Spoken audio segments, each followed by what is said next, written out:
Kathleen, you've had, I'm sure, a number of sleepless nights on this. But today is the day that the Irish players find out if they will be heading to the World Cup, with the decision made by Vera Pauw at this stage, you'd imagine. And of course, we'll all find out tomorrow. I think 11 a.m. tomorrow is the press conference, but we're expected to find out slightly earlier, maybe. Generally, they release these things like half an hour or something before she actually speaks to the press. So by sometime between 10 and 11 tomorrow, we will know who is going to the World Cup. It's a really, really hard one, isn't it? When you're I was talking to so many people about this last night, and just how many of us are saying, like, we feel sick at the idea, because like when you follow a team that closely, and like obviously the highs of Hampden Park and the lows of not qualifying for the Euros, so many of these players have been on such a journey with this squad, and like there's so much history and there's so much grit and determination has gone into even getting us to a place where like we're treated fairly within the FAI, and so many of these players have been part of that, and it goes beyond a little bit of just supporting a team or following a team. So even last night, everyone I was talking to who was trying to do something similar for various different papers or stations, everyone was just like, this is so painful and I hate it and I feel sick. And we were like, God, if we feel like this, it doesn't actually matter in the grand scheme of our lives, Kathleen, who goes or not. Here's your woman management then. So you're Vera Pauw. How do you tell the relevant players that, sorry, you're not on the... How do you do one-to-one, give them a call? You could try. I don't even know how you start that conversation. We asked her about it last week before the Zambia game, and she said that, so initially everyone that was in or out of the preliminary squad, she called them just because of the way people were scattered around the place, but because everyone is centralised for the camp, she is going to tell every person individually whether they've made it or not. I think you have to rip off the bandage here, don't you? You just have to say you're in. Well, this is the thing, because like originally the announcement wasn't supposed to be until Thursday, and it's now been brought up to Wednesday just to kind of save everyone an extra 24 hours of pain. It's going to be interesting to see who's in there. Like, there's always going to be people who are disappointed, and the unfortunate thing is that like there's some veteran players in there who might be disappointed, but hopefully it'll all be worth it, because we will go over and we will get some results, and they will be able to enjoy that even a little bit. I remember the Shivan Rovers underage days, like the management team had a very distinct style, telling you if not you were playing, like there'd be a black plastic bag with all the jerseys which would be left on the floor near the door of the dressing room, and the manager would go in, look at the number and just literally hurl it at the lad that was playing that position. So you were just like, please let a jersey smack me in the face here shortly, and when it did, the buzz, that feeling was like, he believes in me again. And now first I was only 11.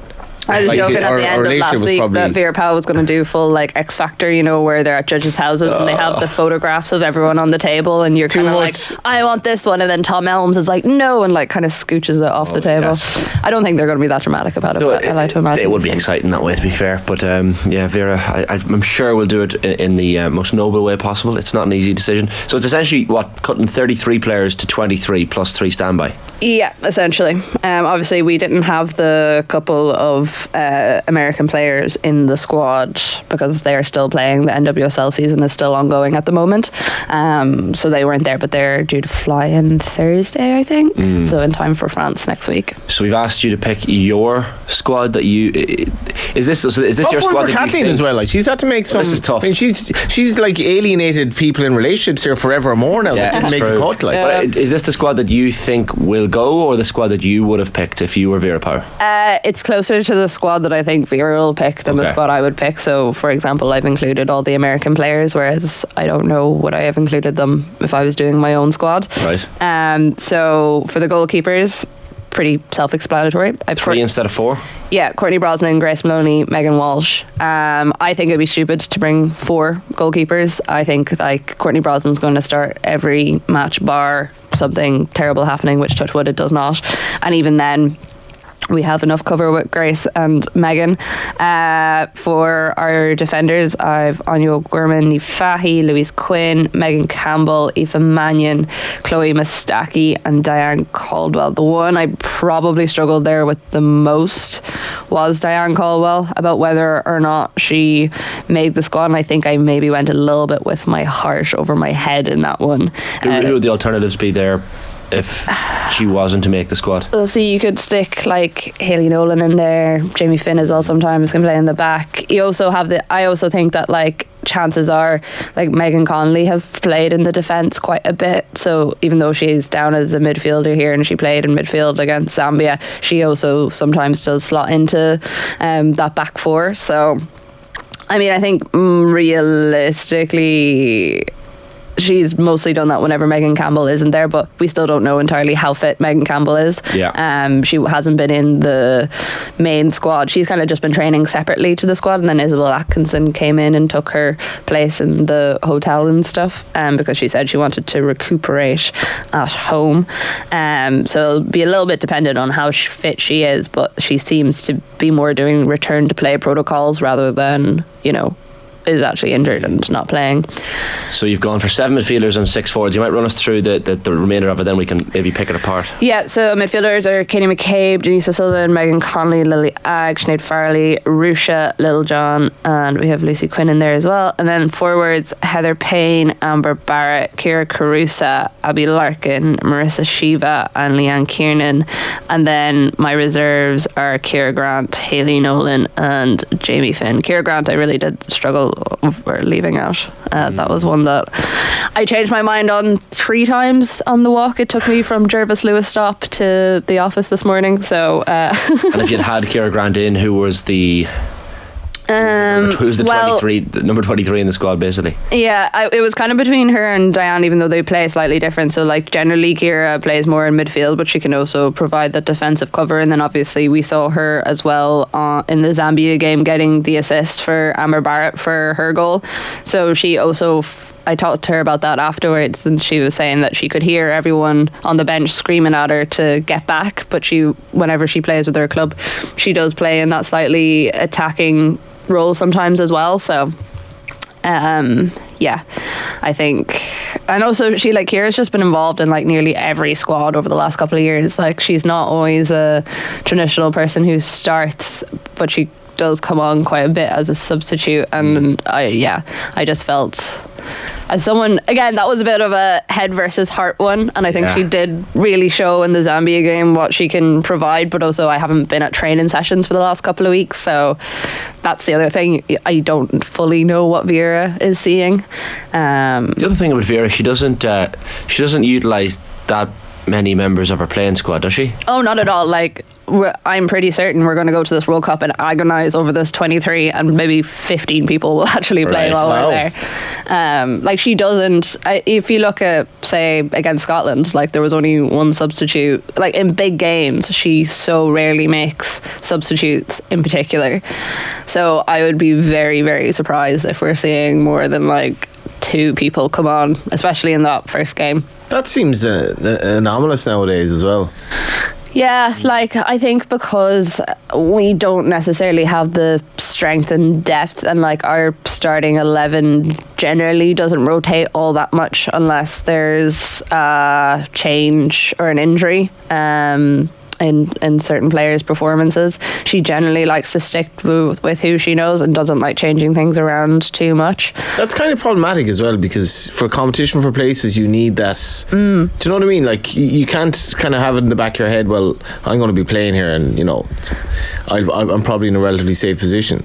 Yeah, well, I think because we've never had I suppose players that are playing like a raft of players that are playing at a particularly high level, and I think it'll be very interesting over the next couple of years that we're seeing more of a trend of players going abroad than we possibly have in more recent years, how that's going to affect how the team sets up and how the team plays. Like even if you look at, say, Jessie Stapleton and Izzy Atkinson, like all young players coming from the league and now going over to play in England. Obviously Izzy and Jess are already over there, but I think it'll be very, very interesting to see if she can keep those younger players interested. Like there was a lot of anger among, like, I wasn't all that surprised with the Premier League squad when it was released, but there was a lot of anger from like people who would follow grassroots like Irish football here, that there wasn't more people based in the league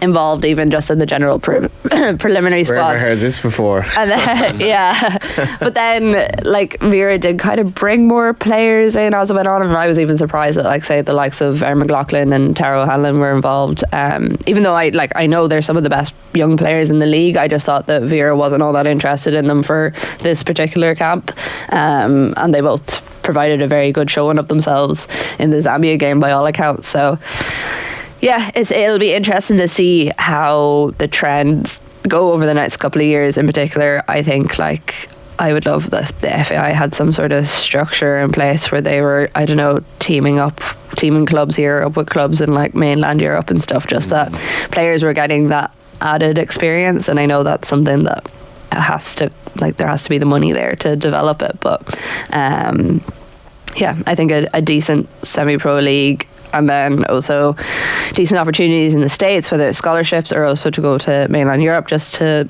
make sure that our players are versatile in their style of play, would be a really good step in the future. Here's one for you, Kathleen, and I'm throwing you on the spot here. Let's say we finish second in the group, then we play the winner of Group D, which we expect to be England. That game would be the 7th of August in Brisbane. The game finishes level, it goes to extra time, it goes to penalties. Which of those 5 players are taking the Irish penalties? Who are the first 5 up? Some are obvious, I guess. Katie, Denise, Megan Connolly.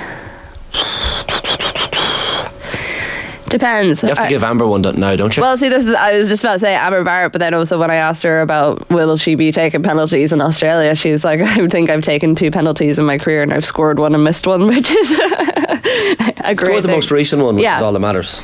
We'll give her, and probably Megan Campbell. Okay.